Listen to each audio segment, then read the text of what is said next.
Huawei CFO Meng Wanzhou appearing today in BC Supreme Court, updating her bail conditions, a day after the U.S. made a formal request for her extradition and announced a host of charges against Meng and the Chinese telecoms giant. The criminal activity alleged in this indictment goes back at least 10 years and goes all the way to the top of the company. Charges include conspiring to violate American sanctions on Iran. Meng was arrested while changing planes in Vancouver at the request of the U.S. last month. She's since been released on $10 million bail, awaiting possible extradition to the U.S., a move she's vowed to fight. Her arrest angering China and sparking a diplomatic rift between Beijing and Ottawa.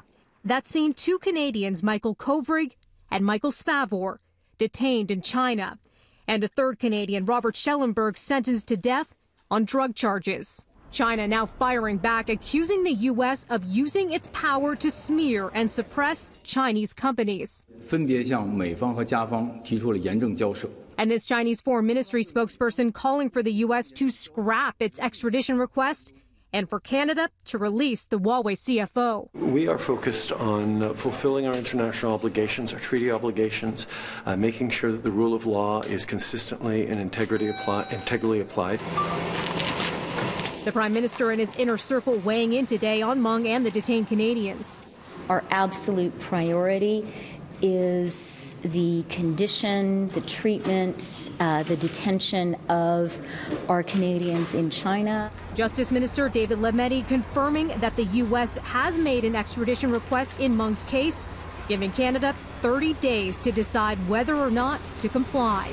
But in the end, you decide yes or no whether she gets sent to the States. You sign off on the actual extradition itself, on the actual execution of the extradition itself. Yes, but that's only after there is an order from a judge.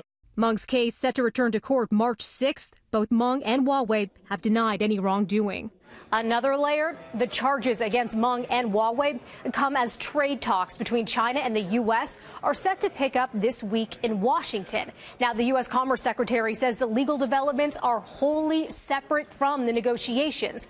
But just last month, Donald Trump said he would intervene in Meng's case if it would help secure a trade deal with Beijing.